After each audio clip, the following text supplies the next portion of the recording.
내가 아버지께 구하겠으니 그가 또 다른 보혜사를 너희에게 주사 영원토록 너희와 함께 있게 하시리라. 주님의 말씀이 옳시다. 요한복음 13장으로 17장까지는 누상보훈이란 말로도 표현합니다. 아마 다락방에서 주신 보배로운 교훈이란 뜻입니다. 예수님께서의 지상 생활에 있어서는 마지막 저녁에 제자들을 한 방에 모아 놓으시고 귀한 교훈을 주신 것입니다. 그 당시에 제자들은 큰 불안과 공포 중에 있었습니다. 그것은 원수는 많고 지금까지 그들을 인도하시던 주님은 그들을 장차 떠나실 뜻을 표시하신 까닭입니다. 그러므로 주님은 최후의 교훈과 격려의 말씀을 다 주신 후에 한 가지 약속을 더하신 것입니다. 그것은 내가 아버지께 구하여 또 다른 보혜사를 너희에게 보내어 너희들과 같이 영원토록 함께 있게 하시겠다고 말씀하신 것입니다. 여기에 보혜사라고 하는 말 글자의 근본 뜻은 부름을 받아서 같이 있는 이라 하는 뜻입니다. 항상 같이 있어서 돕는 이라 하는 뜻입니다. 여기 예수님께서 또 다른 보혜사를 보내시겠다고 하신 것은 지금까지는 예수님 자신이 그런 보혜사의 역할을 하신 것입니다. 예수님께서 제자들과 같이 계셔서 언제든지 그들을 도와주신 것입니다. 그러나 예수님은 이제 지상 생활에 있어서 육신을 입으시고 더 계실 형편은 아닙니다. 떠나실 수밖에 없습니다. 그러나 예수님께서 말씀하시기를 그 대신 다른 보혜사를 아버지께 구해서 너희들과 항상 같이 계시게 하시겠노라고 말씀하신 것입니다. 여기 보혜사는 물론 성령을 의미합니다. 하나님은 한 분뿐이십니다. 그러나 그 신격에 삼위가 계십니다. 성부, 성자, 성신. 구약시대에는 흔히 성부의 시대로서 성부의 역사가 나타나신 것입니다. 복음시대에는 성자의 시대로서 성자의 역사가 나타난 것입니다. 오순절 이후에는 성령의 시대로서 성령의 역사가 나타나신 것입니다. 성부께서는 천지 창조와 섭리와 여러 가지 일로서 나타내신 것입니다. 그러시듯이 성자께서는 특별히 만민의 죄를 대신해서 죄를 사하여 주시는 구속의 사업을 이루어 주신 것입니다. 성령께서는 우리 믿는 자와 항상 같이 계시면서 믿는 사람을 도와주시는 것입니다. 오늘 이 시간 이 또 다른 보혜사 성령에 대해서 성경의 교훈을 잠깐 우리가 생각하는 동안에 성령께서 우리 가운데 신이 충만하게 임재하시기를 바랍니다. 먼저 이 보혜사의 이름들을 잠깐 기억하실 수 있기를 바랍니다. 물론 제일 보통으로 불리우기는 성령 혹은 성신으로 불리웁니다. 성결의 영이라고 하는 뜻입니다. 성령은 거룩하신 까닭입니다. 히브리 10장 29절에는 은혜의 성령이라고 부른 것입니다. 그것은 모든 은혜가 성령을 통해서 우리 믿는 사람들에게 오는 이유인 줄 생각합니다. 혹은 주님께서도 친히 요한복음 14장과 16장에서 성령을 진리의 영이라고도 말씀하였습니다. 그것은 성령은 진리의 소유자시요 계시자시요 변호자시인 것입니다. 요한일서 4장 6절에 미혹의 영과 서로 상반되는 칭호인 줄 생각합니다. 이사야 4장 4절에는 성령을 심판과 소멸의 영이라고 하는 말로 표시하면서 시온의 딸들의 더러움을 씻어주시겠다고 말씀하였습니다. 세례 요한도 성령과 불의 세례를 그리스도께서 주시겠다고 말씀하신 것입니다. 그것도 성령의 역사는 모든 더러운 죄를 소멸하여 주시는 역사를 하시는 뜻을 표현하는 것으로 생각합니다. 로마서 8장 2절에는 생명의 성령이란 말로 표현을 했습니다. 그것은 새로운 생명이 성령으로 시작되는 까닭인 줄 압니다. 그러나 이사야 11장 2절에는 지혜와 총명의 신으로 표시를 하는 것입니다. 성령은 신령한 진리를 깨닫게 하는 지혜와 총명을 우리 믿는 사람들에게 주시는 까닭입니다. 혹은 에베소 1장 13절에는 약속의 성령이란 말도 있습니다. 그것은 성령은 약속으로 말미암아 오신 것이요 약속대로 성령께서 임하셨고 그런 까닭으로 성령은 모든 다른 약속도 이루어 주시겠다고 하는 보증이 되는 까닭인 줄 압니다. 베드로전서 4장 13절에는 영광의 영이란 말도 있습니다. 성령이 계시는 곳에 하느님의 영광이 계신 까닭입니다.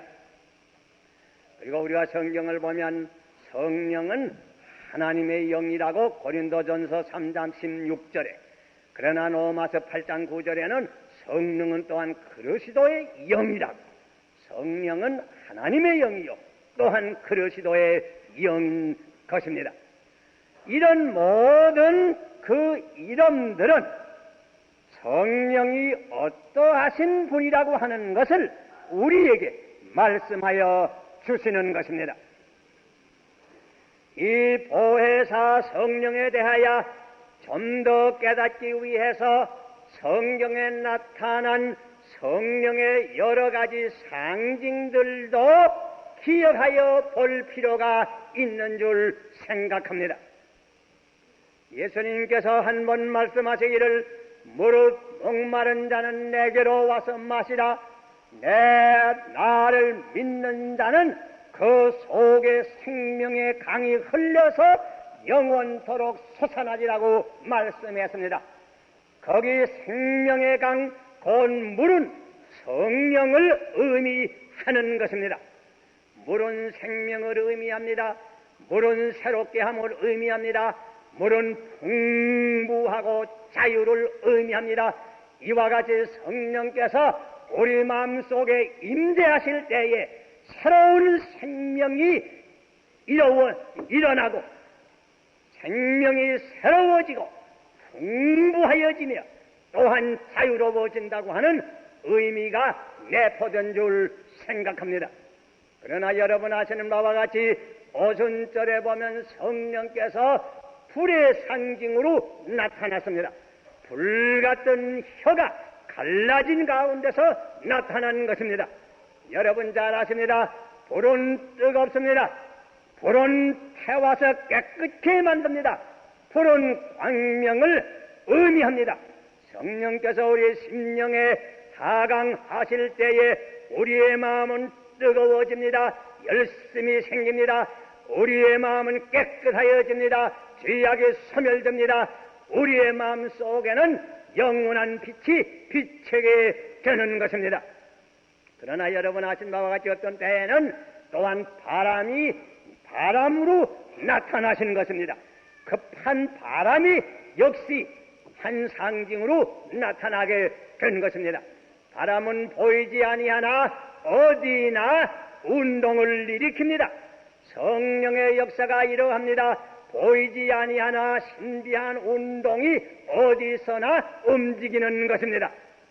따뜻한 봄바람은 사람의 근심을 풀어줍니다.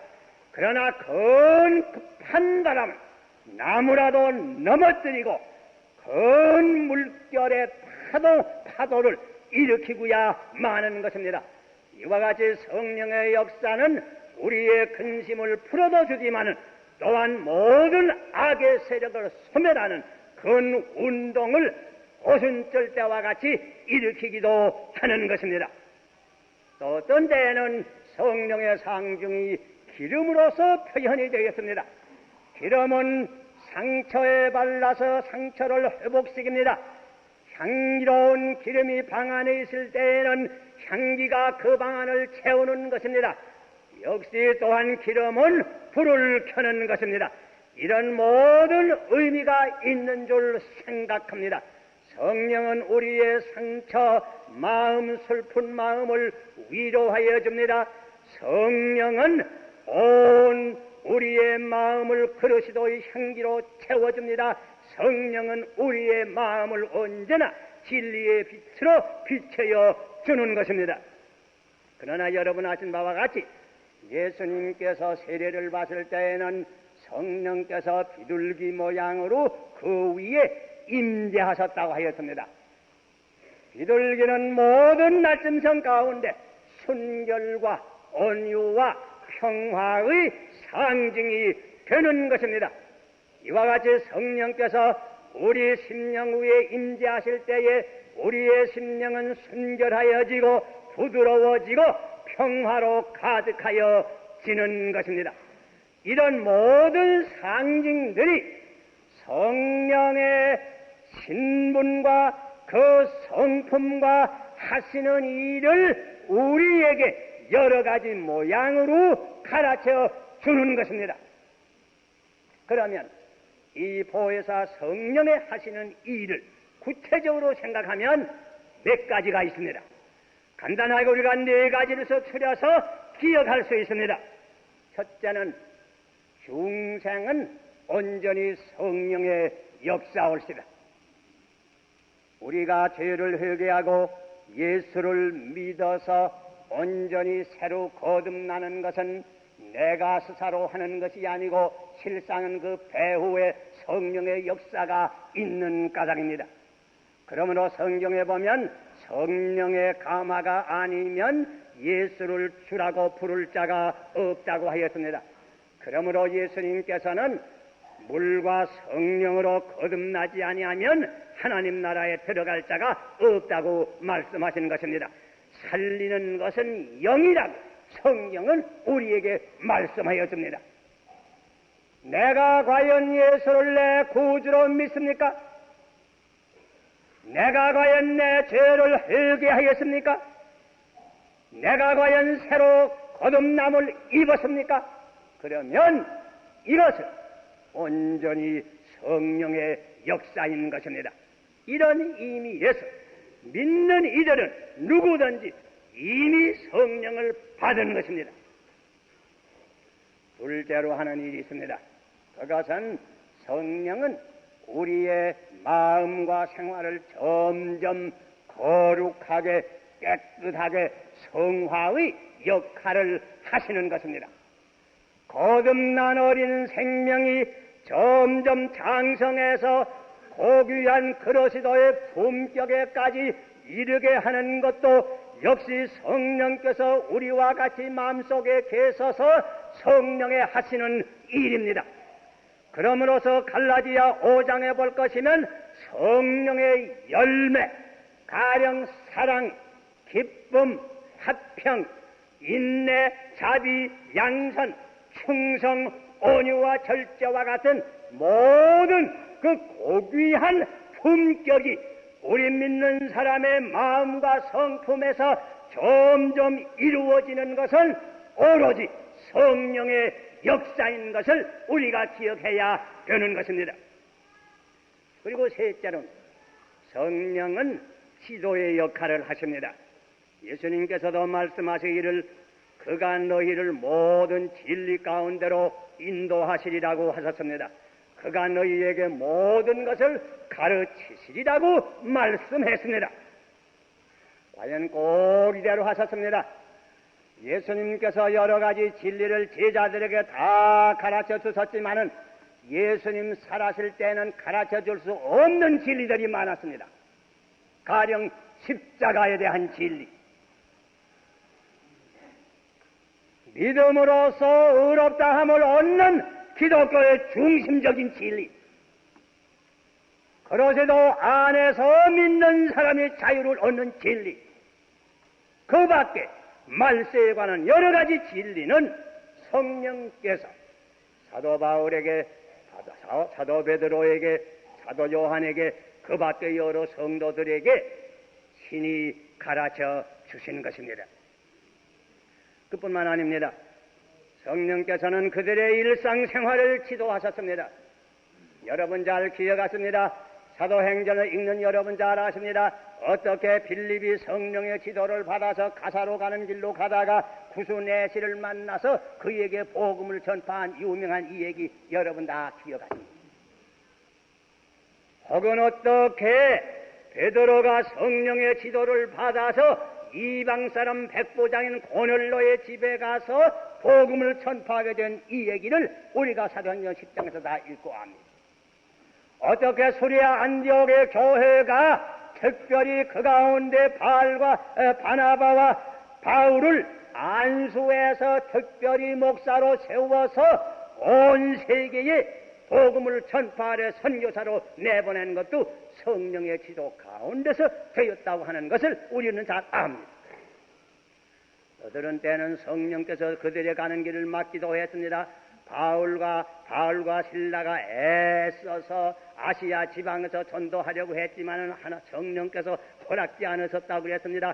그래서 멀리 북향을 해서 두로아까지 가게 되니까 거기서부터 마게도니아 사람이 어서 건너와서 우리에게 복음을 전파해 달라고 하는 환상을 보고 비로소 바다를 건너서 유로바로 복음을 가지고 가게 된 것도 성령의 지도인 것을 우리는 잘 알고 있습니다.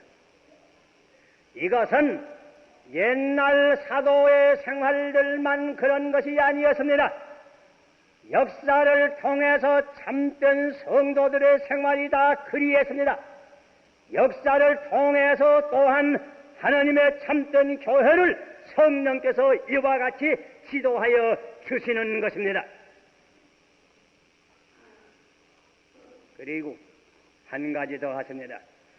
성령께서는 우리 믿는 사람들에게 바로 살고 바로 봉사하기 위해서 거기에 필요한 능력을 성령께서 우리에게 주시는 것입니다. 예수님께서 말씀하시는 그대로 성령이 너희에게 임하시면 너희가 권능을 얻고 예루살렘과 유다와 사마리아와 땅 끝까지 가서 나의 증인이 되리라. 여러 사도들이 3년 동안이나 예수님 아래서 배웠습니다. 부활하신 예수님을 만나기도 하였습니다. 그러나 오순절에 성령이 그들에게 임한 후부터야 권능을 얻어서 부활하신 그리스도를 증거하기 시작한 것입니다. 이것은 성령의 능력을 받은 후에야 우리가 일할 수 있고 봉사할 수 있는 것입니다. 복음 전도만 그런 것이 아닙니다. 고독을 이길 수 있는 능력, 환난도 이길 수 있는 능력, 유혹과 시험도 이길 수 있는 능력, 슬픔도 참을 수 있는 능력, 어떠한 역경이라도 돌파할 수 있는 모든 능력을 성령께서 우리에게 주시는 것입니다. 그러므로서 옛날이나 오늘이나 지금까지 이 어지럽고 험악한 세상에서 내 신앙을 지키고 내 신앙의 촛불을 밝히고 여러 가지로 죄악 많은 세상에서 모든 유혹과 시험을 이기고 끝까지 주님을 따라 나가는 사람은 자기 힘으로 사는 거 아닙니다. 성령의 능력으로 이와 같이 살고 복음을 전파하는 것입니다. 여러분 가운데도 참된 신앙생활을 하는 사람은 이것이 사실인 것을 체험했을 줄 믿습니다.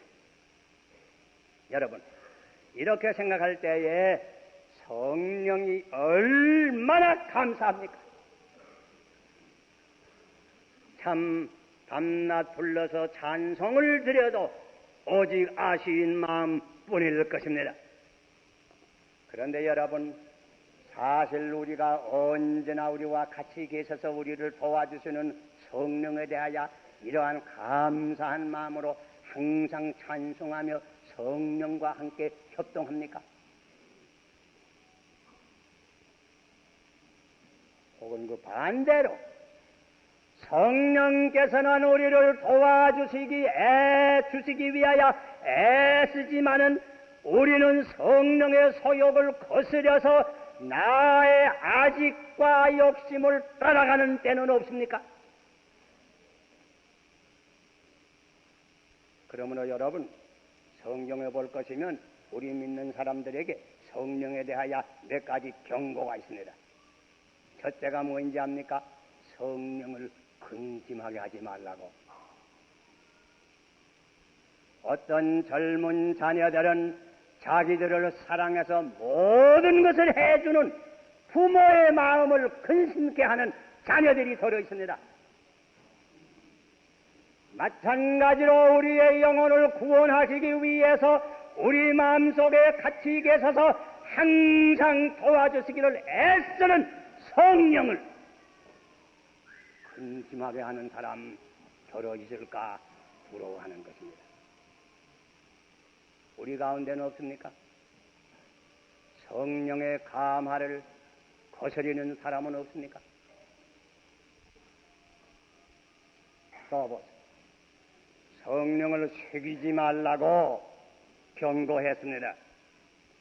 사도행전 5장에 볼 것이면 아나니아의 부처가 성령을 새기다가 어떠한 형벌을 받은 거 우리가 잘 알고 있습니다. 오늘날 우리도 나도 내 몸으로 하나님께 산 제사를 드립니다. 온전히 헌신합니다. 말은 하면서 실상은 다 헌신하지 아니하는 분은 없습니까? 이것이야말로 성령을 새기는 사실이라고 하는 것을 우리가 기억합니까? 여보세요. 성신을 소멸하지 말라고 하는 경고도 있습니다. 성령께서 우리에게 어떻게 하라 항상 마음속에서 지도하지만은 그 지도를 거스리고 또 거스리면 마지막에 불길이 꺼지는 것처럼 성령의 음성이 아주 소멸되는 경우가 있습니다. 이렇게 되면 우리의 심령은 아주 캄캄해집니다. 성령의 불이 없어져.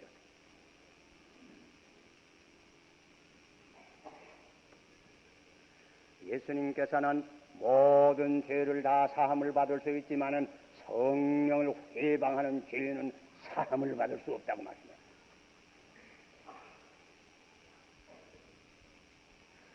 성령을 근심하게 하지 맙시다. 성령을 새기지 맙시다. 성령을 소멸하지 맙시다. 성령을 회방하지 맙시다.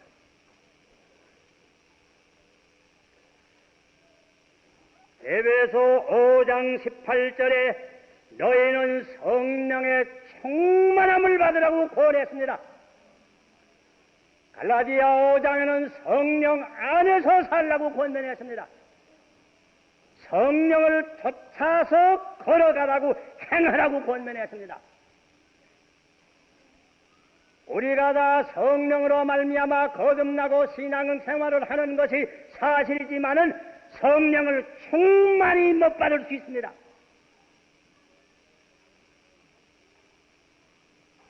우리가 다 성령을 충만히 받기를 원합니다. 그러나 충만히 받지 못하는 경우 많습니다. 여러분 다 성령을 충만히 받기를 원하십니다. 그런데 사실은 그렇지 못합니다. 여기 대해서 몇 가지로 반성해 볼 수 있습니다. 첫째는 내 생활 주변에 아직까지도 성령께서 충만히 내 심령에 임재하시는 데 대해서 방해하는 어떤 요소가 아직까지 있지 않은가, 그걸 살펴봅니다. 전에 어떤 집에 수도가 나오지 않더라고 합니다. 암만 살펴봐야 알 수가 없어서 마지막에 그 수도 구멍을 쉬쉬해 보니까 죽은 쥐가 나왔다고 합니다. 그놈의 쥐가 어떻게 들어갔다는지 모르지만, 그것처럼 우리의 나와 하나님과 연락한 그 수도관과 같은 우리 믿음 가운데 죽은 쥐와 같은 더러운 죄가 아직도 있지는 아니합니까? 또 이자도 말했지만은 성령을 충만히 받는다고 하는 말은 내 생활 전부에 성령께서 오셔서 활동하신다는 그 말씀인데, 내가 헌신한다고 말은 하지만은 실상은 내 생활의 전부를 바치지 않은 어떤 구석은 없습니까? 우리 마음의 방 안에 여러 간이 있습니다. 아직도 어떤 간은 주님을 향해서 열어놓지 않은 간은 없습니까? 온전히 헌신했습니까? 또한 나는 우리가 성령을 충만히 받기를 원하고 기도하기는 하지만은 우리의 동기가 깨끗이 못할 때가 있습니다. 성령을 받아서 나를 자랑한다든지, 무슨 특별히 남에게 뛰어난다든지, 이런 인간적인 동기가 섞이면 그 기도는 응답이 안 됩니다. 온전히 내가 성령의 충만함을 받아서 그리스도에게 영광을 돌리고 하나님의 사업에만 모든 능력을 다 쓰기로 여러분의 기도하는 동기가 깨끗합니까? 그리고 기도를 힘쓰세요. 온전히 죄를 회개하고 내 생활 전면적으로 하나님께 바치고 온전히 주를 중심한 깨끗한 동기로 기도할 때에 하나님께서는 약속하신 대로 반드시 성령을 우리에게 주시는 것입니다. 교회에 이따금 나오긴 나오지만은 메마른 땅에 시들은 풀 같은 영혼은 없습니까? 생명의 강이 이렇게 풍부히 흐르지만은 실상은 목마른 심령은 없습니까? 주를 믿기는 믿지만은 언제나 근심과 의심의 구름이 떠나지 않는 영혼은 없습니까? 믿느라고 하긴 하지만은 아직도 불안과 공포와 불평과 불화의 감정에 쌓인 영혼이나 가정은 없습니까?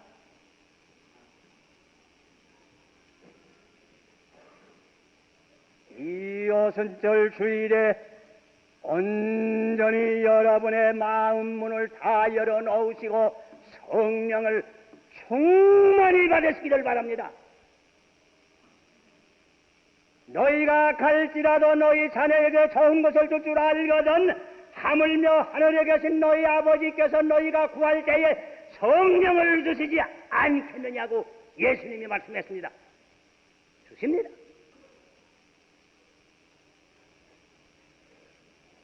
성령의 충만히 임하게 될 때에 그 심령 그 가정에는 사랑과 기쁨과 화평이 충만합니다.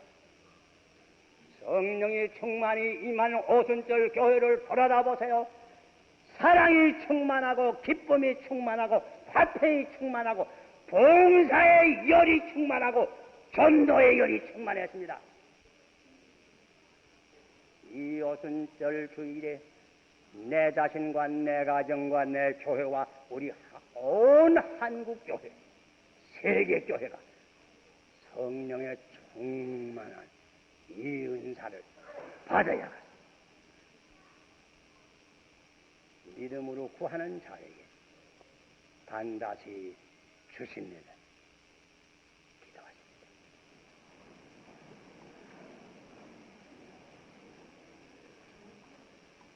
구하라 주실 것이요, 찾으라 만날 것이요, 문을 두드리라 열어주시리라고 하신 우리 주님이시여, 약속하신 성령으로 이 시간 우리 가슴마다 가정마다 이 교회 위에 충만히 임재하시옵소서.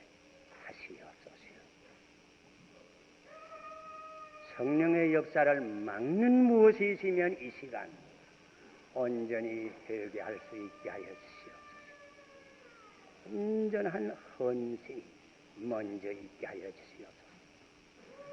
한 영혼도 굶주린 영혼 그냥 보내지 마시고 이제 성령의 충만함을 받아서 기쁨과 사랑과 화평과 생명이 넘치는 심령으로 돌아갈 수 있게 하여 주시옵소서.